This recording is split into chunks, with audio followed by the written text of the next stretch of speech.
Let's see.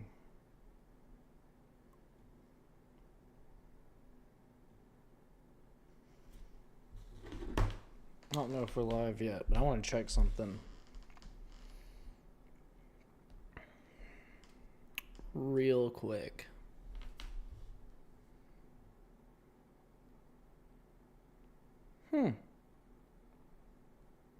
Interesting. That helicopter's not showing up on flight radar. Interesting. There's been a helicopter flying around here the last 30 minutes.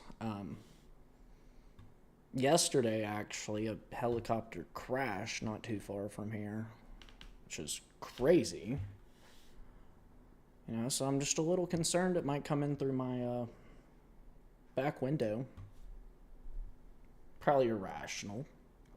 But apparently you never know these days. Apparently you never know. I guess before we start, I want to make a correction from yesterday's episode. I mistakenly said that Joe Kent's ex-wife died in Iraq, I do believe. It is factually correct that she died in Syria. So I want to make that correction. I don't intend to spout misinformation. I just was a little confused. So hopefully that clears the air on that. We try and correct ourselves when we're wrong here. That's part of what this business is. So I wanted to make that clarification. So if anybody, looks back on yesterday's episode and goes, "Oh, but you messed up here. You probably messed up everywhere else." No, that was what I messed up on. We're addressing it today. I'm sorry for that. But we cleared the air now. So now we're back to regular programming. I guess we'll go ahead and get started. Today is Tuesday, March 24th, 2026. This is episode number 73 of Addressing the Issues. It's hard to believe that we're back 2 days in a row, but we are. Hopefully a couple more days in a row, but we're back. Feels good to start getting back in a rhythm. It's been hectic, like I said last episode. I guess I enjoyed my vacation, came back, and it was all over. We're back to this.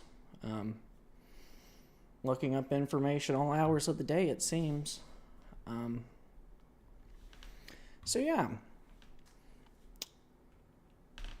I said yesterday that we would talk about the Sheridan Gorman situation. That'll be at the end of today's episode. But there's more and more news coming out of the Iran war. I guess it's a special military operation still. I guess there's still a little over 60 days, or no, a little over 30 days, possibly up to 60 if there's a 30-day extension, which it seems at this rate there will be. But, technically it's not a war. Nobody's calling it, or you're not allowed to call it a war, I guess. It's a war. We're going to war. It's just slow and methodical the way we're getting into this. But I figured I'd talk a little bit about this oil situation. Let's see. Before we start, let's look at the oil price per barrel today. It's gone up 0.4%. This is what I've normally used. Yeah, up 3.6 on here. So it's going back up. But let's talk about, how all this has happened and what's going on still. Because it seems every day there's less and less either oil being, extracted, natural gas being extracted, or refineries are just essentially disappearing at the snap of people's fingers.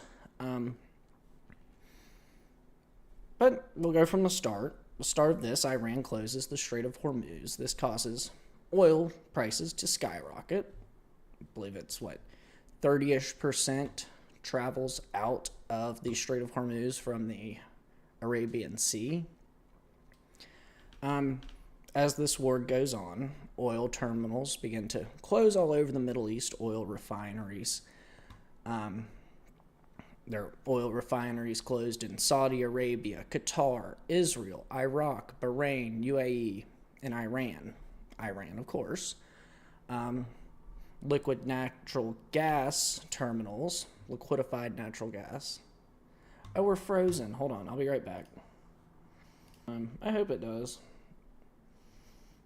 We went a whole hour and a half yesterday without that even occurring. Today we can't go 5 minutes. Awesome.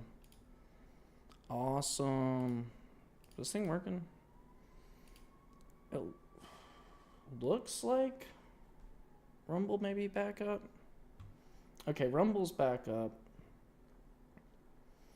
YouTube is almost there.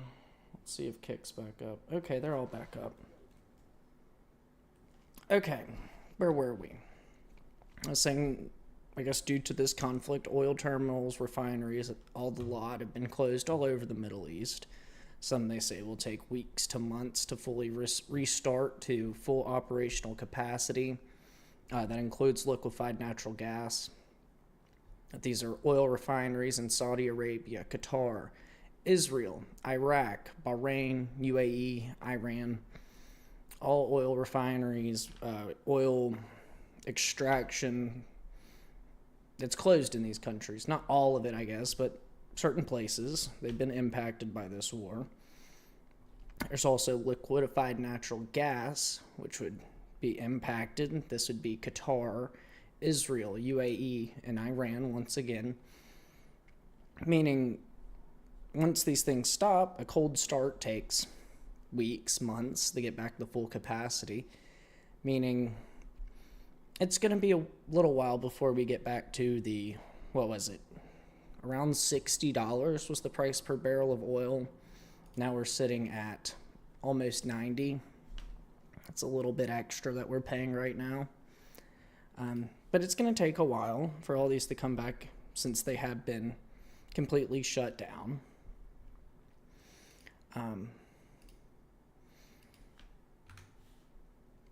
So in the short term, the long term, sanctions have been eased on not just Russian energy, who is in a war with Ukraine right now. Sanctions were placed on their energy because of this war. But we've also removed sanctions on Iran's energy. Slightly counterproductive. This obviously allows them to fund both of their war efforts, both counter to the U.S., and the U.S. still is paying increased prices on all this energy. So it seems a little counterintuitive, to say the least. We put up these sanctions because either they were an adversarial nation or because they're at war with someone who is neutral, Ukraine. Were they neutral? Not really. They were a NATO puppet state, but that's that. I mean, technically they weren't in NATO. They argue they should be, but they aren't. So we allow them to, or we ease sanctions on these countries, allowing them to sell this oil more places, hopefully bringing down the global market price. Has it been effective? Kind of. Is it back to roughly $60 a barrel? Not at all. So we let them fund their war efforts, and this doesn't even mention the now reported, they've gone with $2 million, it seems, Iran, for allowing ships to cross the Strait of Hormuz. So every time a ship carrying oil, liquefied natural gas, whatever it is, wants to cross the Strait of Hormuz, they pay Iran a $2 million toll, allowing them to produce tons of these Shahed drones with that money. Let's see. Let's do some quick math. They cost $7,000 a piece, and you charge $2 million. So every ship that passes, they can make roughly 285 of these Shahed drones. with the money from that one ship. If they are making $2 million per ship, and if these drones actually do cost $7,000 to produce, meaning if they let over 2 ships a day, that is their entire capacity to create these drones. I believe they can make about 500 a day. That's what's been reported. So we're funding their whole war effort essentially right now against us. Slightly counterintuitive by opening the Strait of Hormuz, or by them putting this toll on the Strait of Hormuz. It's basically a toll road right now. Americans don't like toll roads. We don't appreciate the tolls. We should get them for free. We should get this trade for free. But I guess bad policy decisions have gotten us here. They've gotten us toll roads. Now they have us with tolls on oil coming out of the Strait of Hormuz. There's also 2 days ago, in a massive development out of the Russia-Ukraine war, Ukraine hits Russia's largest oil export port in the Baltic Sea at Primorsk. From what I can tell, the fire is still ongoing there. This is Russia's largest exporting hub of oil whatsoever, meaning there's less available to the international market of oil. And then yesterday, pretty much during the show, I'm pretty sure, Valero's Port Arthur refinery in Texas had an explosion. This Port Arthur refinery, owned by Valero, is one of the largest in the U.S. From what I can tell, it's the 6th largest. That's another huge knock on energy right now.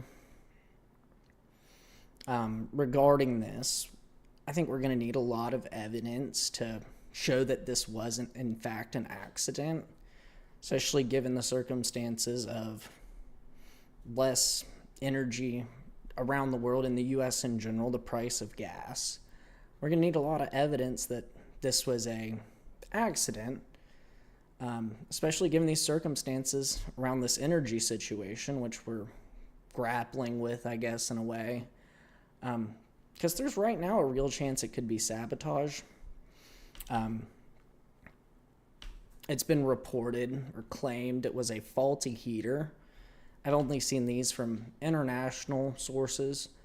I'm not exactly sure how they would know before a CBS or a Fox News or a CNN, but it was allegedly a faulty heater at the refinery, according to, I believe it was Al Jazeera and the Hindustan Times.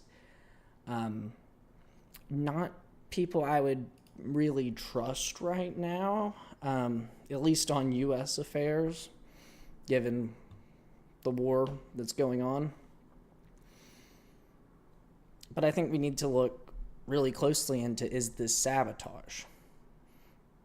Is this the elusive Iranian sleeper cell sabotaging energy infrastructure, making energy more and more expensive for us in America? I think that should be looked into. I truly do. Because the timing is, it makes it look like a freak coincidence if it's an accident. A truly like a freak coincidence, especially the refineries in the Middle East, the largest refinery in Russia, the 6th largest in the U.S., all are down right now. I mean, it looks like an energy shortage is upon us. There's been people online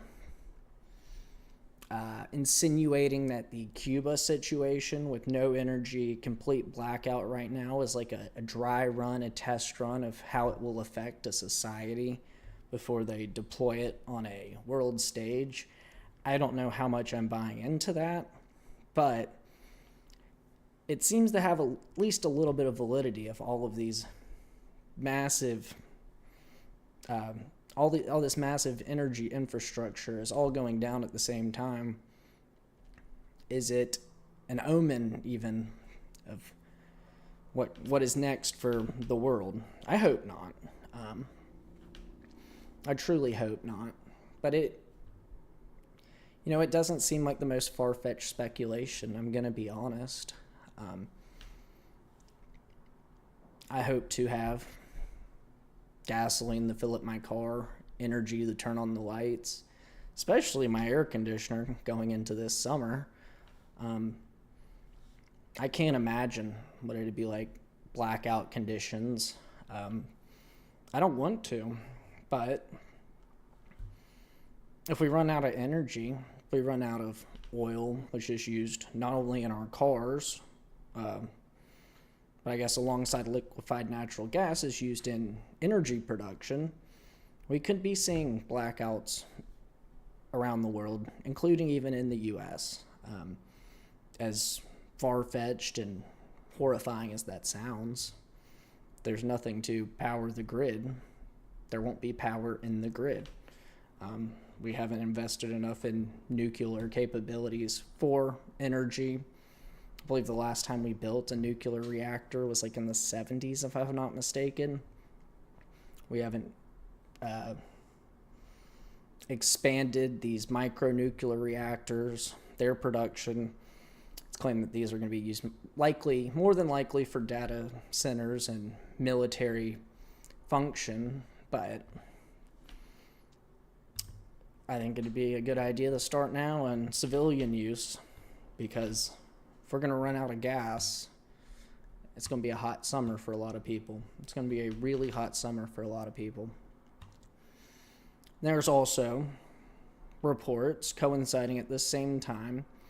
Well, not reports, this is a fact. We have a massive fire right now in the farmland of Nebraska. This fire is reportedly roughly the same size as Rhode Island. I know it's not a small state, or it's not a big state. It's, I believe, the smallest in the United States. But this coincides with talks of a global food shortage due to these wars, because food will not be able to be transported. Fertilizer will not be able to be transported to grow the food. And now a huge swath of Nebraska is burning that is farmland, which gives us a large supply of food here in America. And not only is the farmland burning, but there is a reported packing plastics price increase due to hit April 1st. I have this pulled up somewhere. It is from... Let's see if I can find it. I thought I had it pulled up. Here it is. Price modification for April 2026. This is from Dow Packing and Specialty Plastics. It's dated March 24, 2026. Dear valued customer, the Dow Chemical Company and Dow Chemical Canada ULC, Dow will modify the previously announced 15 cent per pound increase to 30 cent per pound for all HDPE, LLDPE, LDPE resins sold in the United States and Canada, respectively, effective April 1st, 2026, or as otherwise allowed by contract. Your local Dow representative will contact you to answer any questions you have regarding these price movements. We appreciate your continued business. Sincerely, Isabel Assace. I don't know if that's how you pronounce her name. But this is a reportedly, a 40 to 50% price increase on packaging plastics. The same thing you get your bags of salad in, a carton of strawberries in, your meat packaged in plastic. So this will increase your price for consumer goods as well, just due to this war, due to the packaging resin being a petroleum-derived product. So now this is hitting not only transportation, but food. We have this fire causing probably likely a greater food shortage among a large swath of Nebraska. So on top of not only the transportation cost of food, the base cost, its packaging, is increasing, meaning this is going to be less money in your bank account and more money spent at the grocery store, meaning this isn't really working out well. It truly isn't. That's what we have for right now regarding how your pocketbook is being affected over this oil situation with the Iran war. But we'll move on to another topic on this war that's very interesting. There's been some interesting trades going on regarding this war. Yesterday, minutes before Trump's announcement, I believe it was like 7:50 in the morning, something like that, maybe 8:50. It was regarding the 5-day postponement of attacks on Iranian energy infrastructure. Someone traded 1.5 billion in S&P 500 futures while selling $192 million in oil futures at the same time. What a trade. The stock market soars, the bottom drops out of the oil market. I guess if whoever that is, really good job. But I wonder who has the gall to do so without knowledge or insider knowledge to do so just minutes before one of these Trump market correcting statements is put out, in which it quashes the fear of everybody. And we all feel good while the market's open. And then, at night or on the weekend, everything tanks again. Everybody gets scared and they want to sell. But whoever did this, I guess, great job. You made a spectacular trade. I believe it was 4 to 5 times profitable. So, congratulations. You just made a ton of money. But this isn't the first time this has happened. This isn't the first time someone's made big bets and profited, especially in just the wars in the last 3-4 months alone. There's been a number of these suspicious trades, including on the capture of Maduro, if you can think back to January. And then fast forward the beginning of the Iran war. Somebody made it also another very big trade. I believe these were on Polymarket. Nonetheless, they were profitable, very profitable. And they were all last minute, and they were all huge sums of money. So it makes you think, are people getting foreknowledge of this and using this foreknowledge, this insider trading knowledge, the profit off of not only their connection to this knowledge, but off of war? It's alarming, it's disturbing, especially given that Americans have died over somebody's profit in these war trading, I guess, schemes. I'm not sure what to call them. Insider trading, I guess, is the proper term.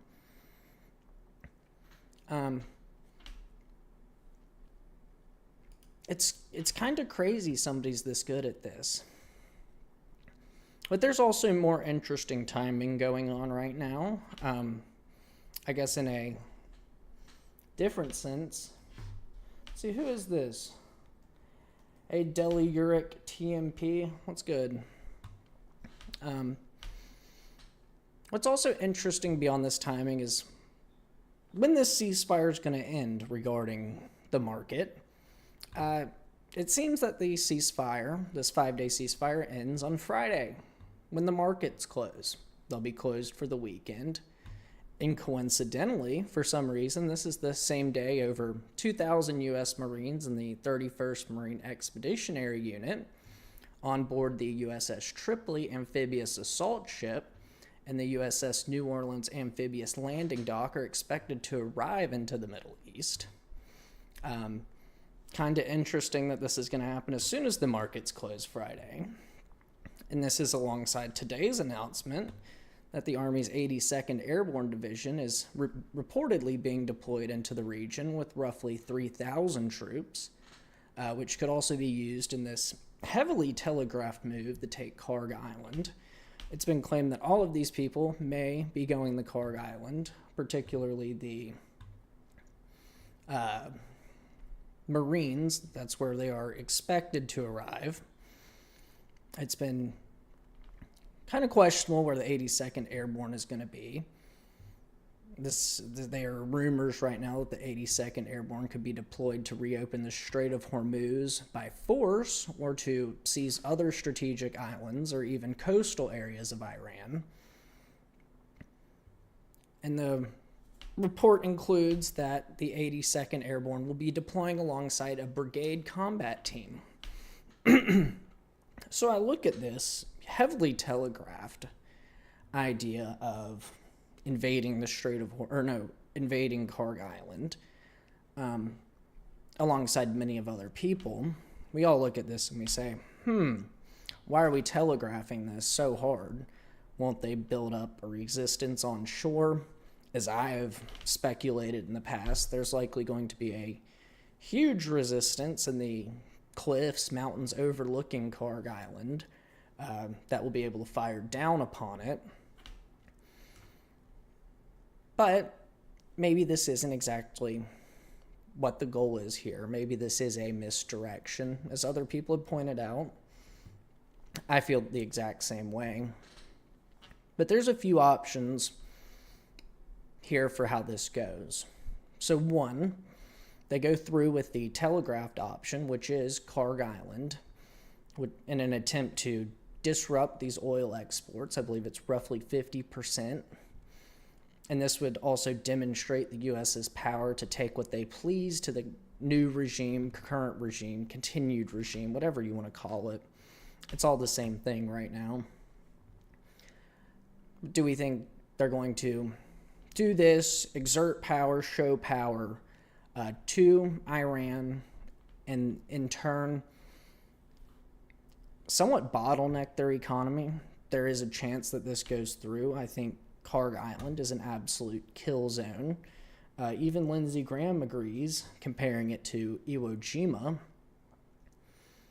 Or two, this is just diversionary rhetoric, and the U.S. is going to go for something different other than Karg Island.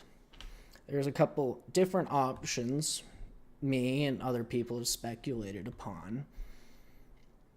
There's the idea that they could go to a different island that has symbolic victory value, such as Greater and Lesser Tum.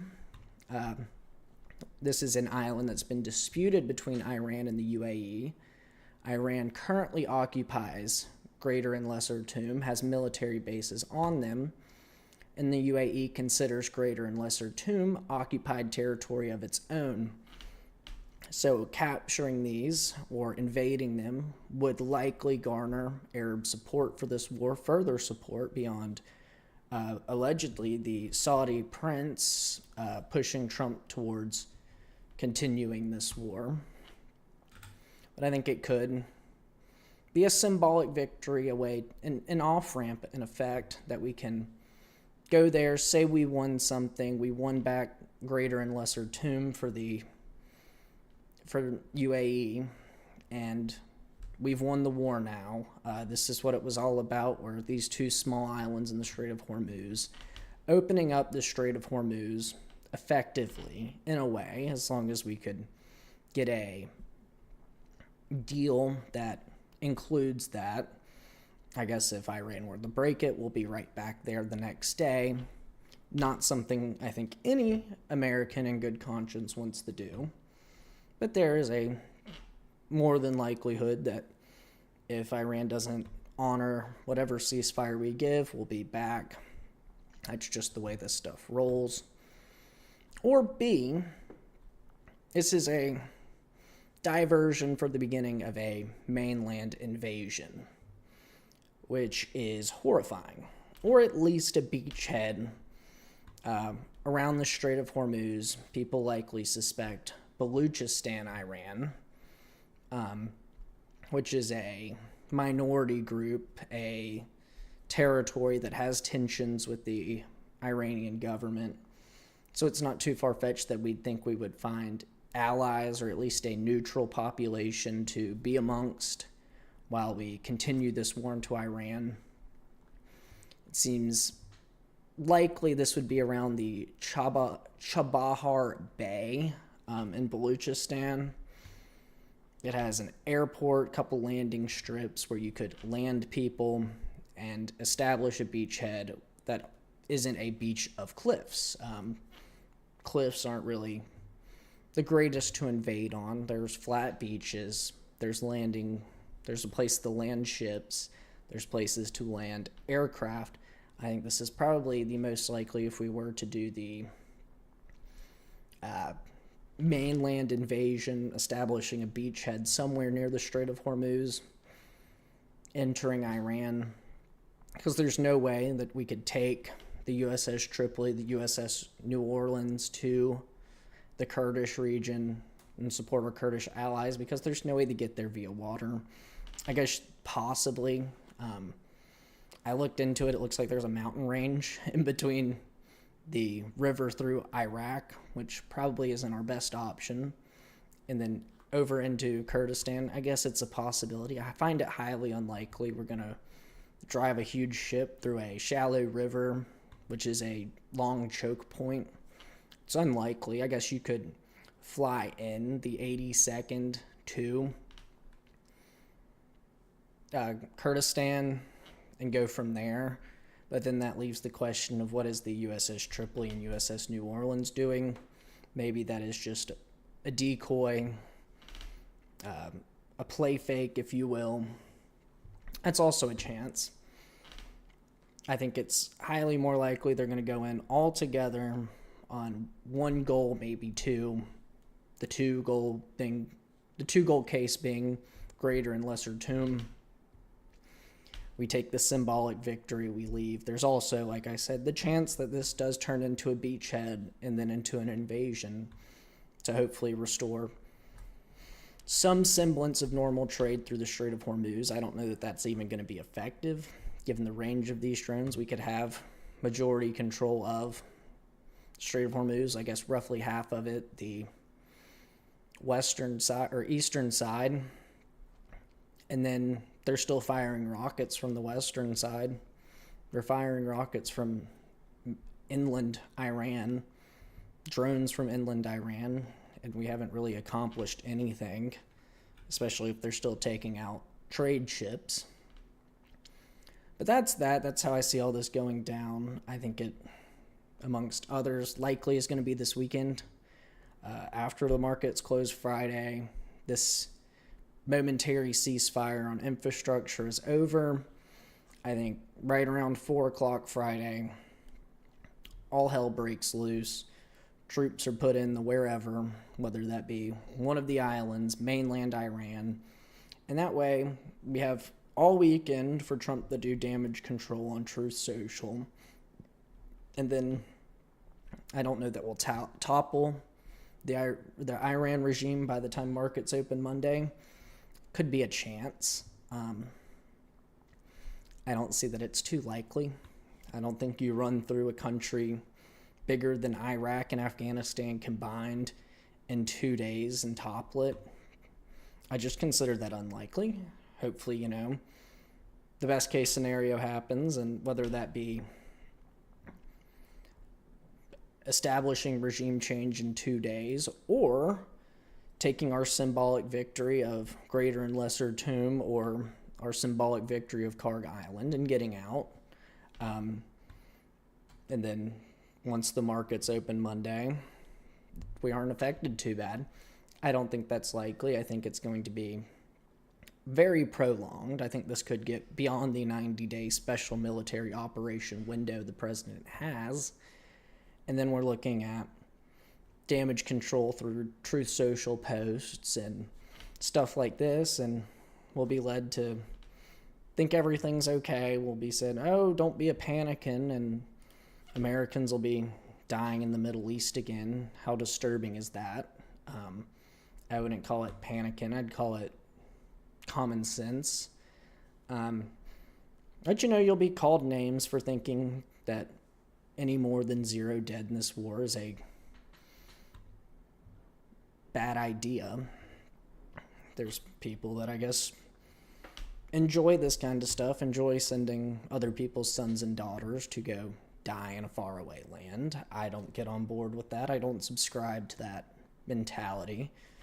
Just living in the generation I have, I growing up and I'm seeing these people come back from Iraq and Afghanistan with one arm or one leg left, and it's horrifying, especially as a child. And you hear their stories, and they tell you, we didn't know who the enemy was.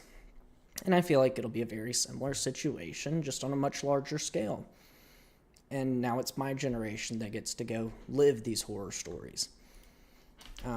So I can't get on board with this. I can't. I just can't. I'm going to take a moment here. If everybody go ahead and drop a like, it'd be much appreciated. If you'd subscribe on YouTube, follow on Kick, follow on Rumble. I appreciate a lot. I appreciate you guys sticking around. There's quite a few of y'all in here, especially given yesterday, the first day back. It was kind of rough, but we went through a lot yesterday. If you want to watch that on your in your free time, be my guest. It was a fairly good episode. We made a correction to it at the beginning of today's episode, but beyond that, it was pretty well done, in my opinion. We'll hop into our second main story, which is about Sheridan Gorman of Chicago. She was murdered by an illegal alien on Thursday, I do believe, of last week in Chicago. This happens over and over again. It does. It's truly disturbing, disgusting, whatever you want to make of it. It shows the neglect of American citizens, previous administrations, and even the current administration has. But there is a suspect in custody for murdering Loyola University student Sheridan Gorman in Chicago. He is a Venezuelan illegal immigrant. His name is Jose Medina. He was caught and released at the border during the Biden administration. This was May 2023. Catch and release program let him into the country. Jose Medina was also released from local custody after a shoplifting arrest in Chicago being a sanctuary city on June 19th, 2023. This is the moment he should have been sent home, sent packing. He should have been turned away at the border. That wasn't their policy. I guess it wasn't their policy to deport illegal immigrants accused of crimes either. So I guess that's why he got to stay in Chicago, the sanctuary city. And then on Thursday morning of last week, Medina approached Gorman while she was walking in a park with her friends early Thursday morning of last week. DHS has claimed that Medina came up to her while wearing a mask, armed with a gun, and as Sheridan Gorman attempted to flee, Medina fired his gun and shot her, killing her at the scene of the park. It's been reported also by DHS that Medina was released previously on 2 separate occasions, further allowing this to happen, meaning he should have been, first of all, turned away at the border. Second of all, deported after his shoplifting arrest. Third of all, deported after his, presumably most recent arrest. 3 failed policies, 3 failed,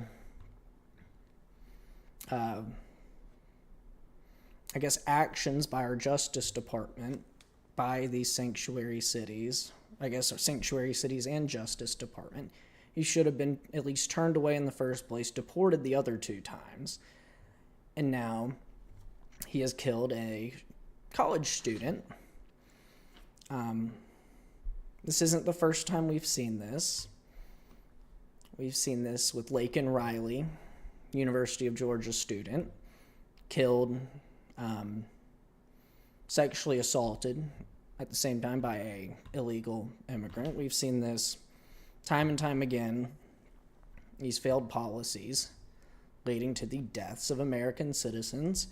I do have sympathy for college students. I just got out of college less than a year ago. So I can relate to them. You walk around, you try and have a good time with your friends, and you're shot to death in a park. You go for a run one morning to stay healthy.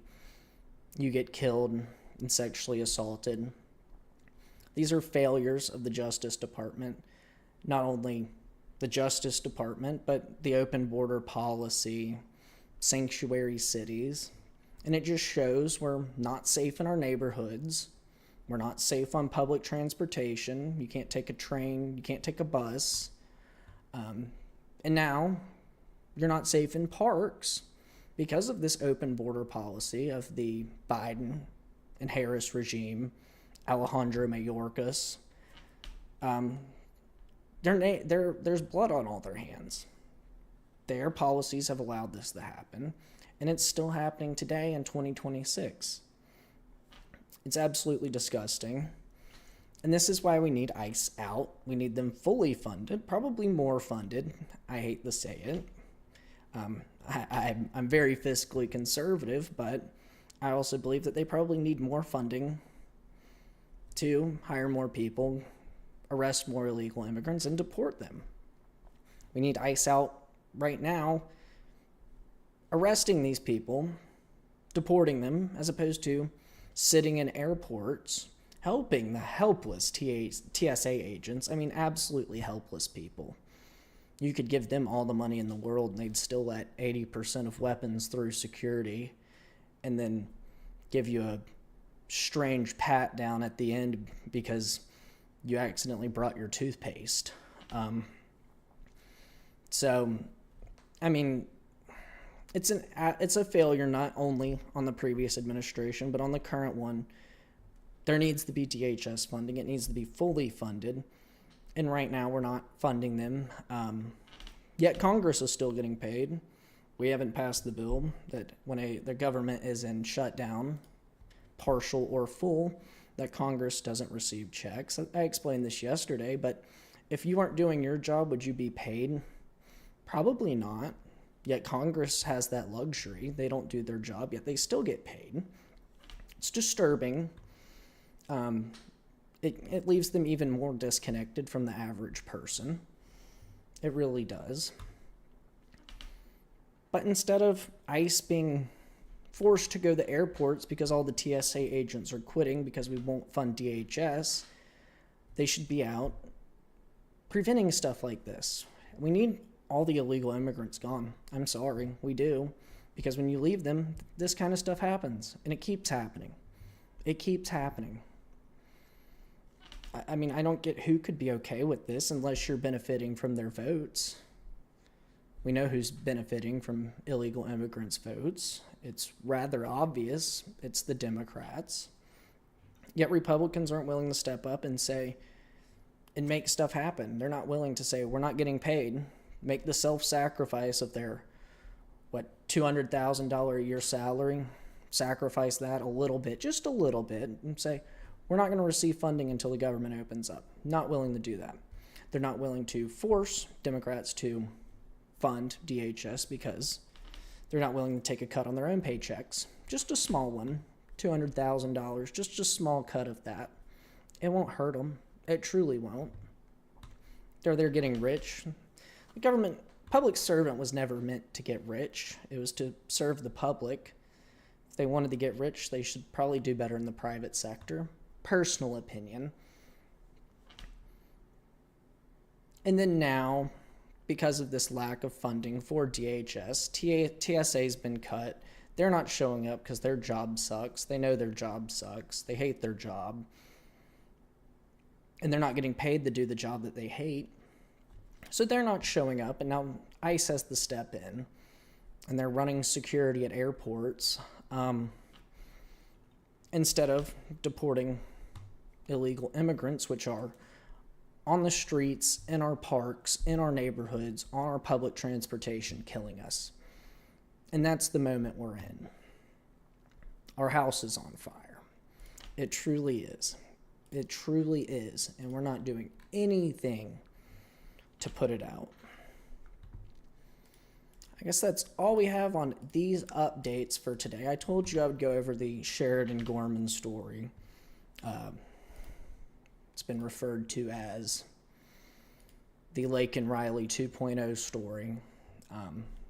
It keeps happening. You can't walk around in college or you're at risk of dying to an illegal immigrant. It's terrible.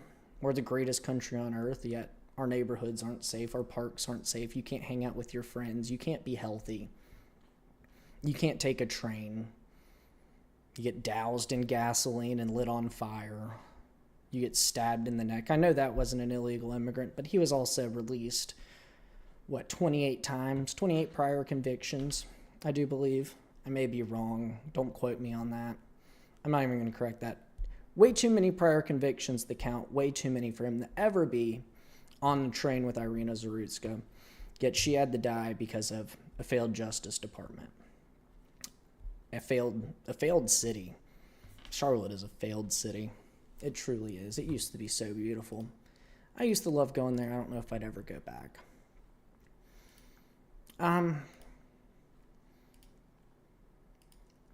But, like I said, we try and end these days with at least some good news. So, I guess there's two good news stories I found today. There are the 7 dogs in China that somehow escaped a meat processing factory. They were stolen and apparently wandered 10 miles to get home. Good news, I guess, in a way. I guess if there's a food shortage, it's probably bad news for China, but good news for people who are normal and love animals. So there's your good news story. There's also one more, I would call it good news story. It was reported that on Friday, a Rothschild bank in Paris was raided in connection to the Epstein investigation in France. Unfortunate that we can't get anything like that to happen here, because it seems we're covering it up and possibly starting a war to cover for it. But I guess France is on the case. I don't like France, but I mean, give them their flowers when it's due. He claimed that he worked for the Rothschilds. France decided, well, we'll investigate that, and then they did. So, tip your cap to France. I'd call that good news. We're getting, at least someone's getting closer to justice for all these abused women, children at the time. So I'm glad that at least somewhere people are getting justice. Not here. I'm upset about that. So maybe we should have went with that one first, then the dogs fleeing the meat facility second, but it is what it is. Maybe I should plan better. But we'll move on to the news segment. I said yesterday, we're going to be finishing every show a little bit differently. You can tune into the end of yesterday's episode to understand why. But we're going to finish with a reading from the trusty Bible. The world's greatest history book. We'll go to one of my favorite. This is why I honestly didn't even read if you guys said, oh no, don't do that.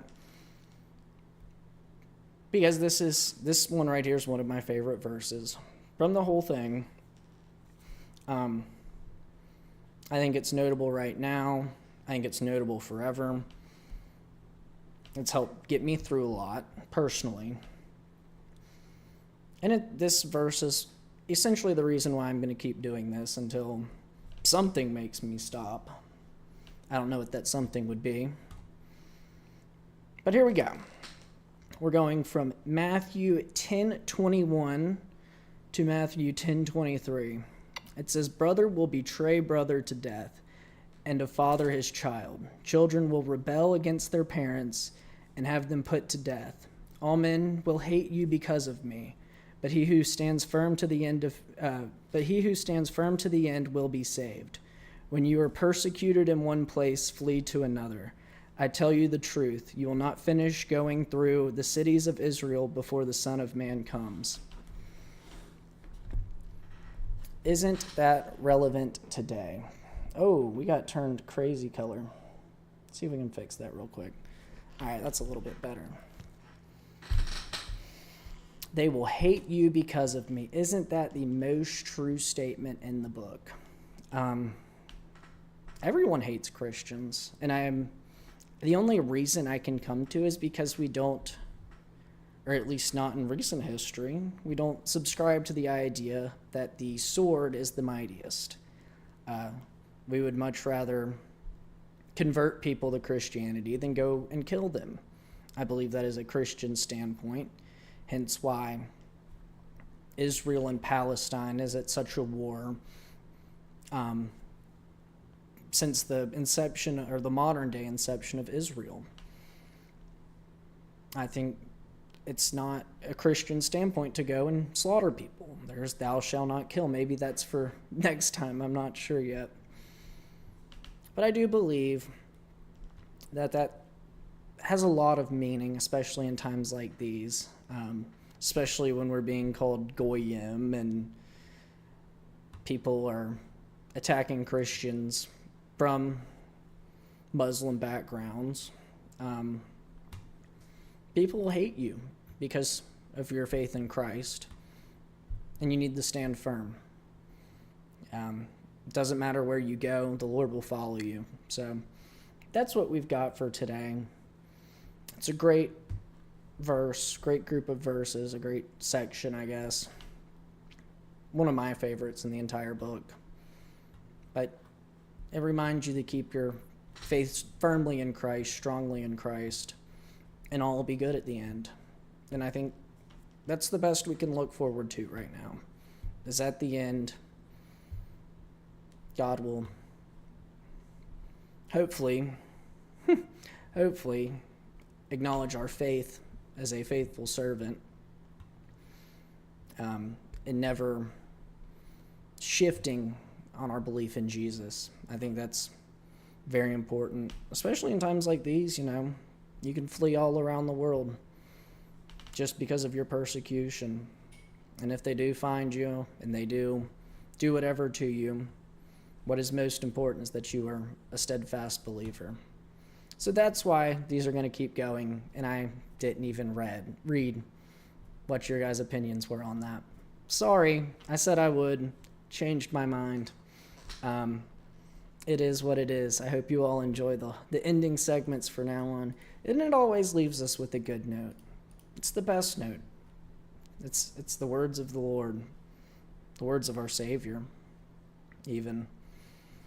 But we'll end it here. I hope you guys enjoyed. Make sure you guys are dropping a like on whatever platform you're on, I guess except for Kick. I don't think they have a like system.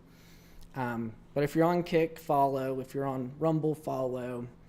If you're on YouTube, subscribe. If you want to subscribe on Rumble, I would much appreciate it. I believe it's $5 a month. You can do it for 1 month or indefinitely, monthly, I guess I should say. You can cancel at any time, of course.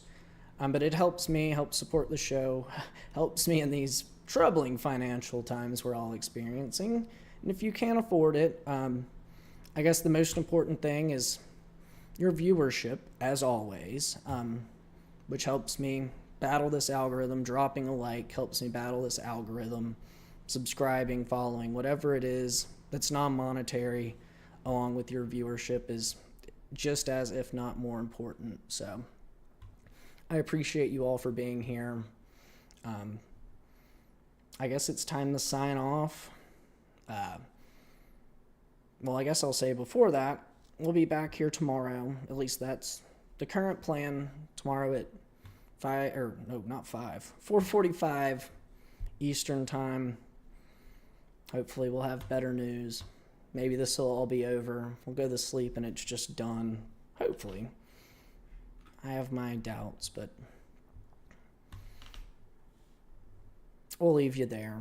See you guys again at 4:45 tomorrow. To my people on the East Coast, I hope you get home safe. To my people further west, I hope you finish up your workday strong and get home safe as well. Talk to you guys soon.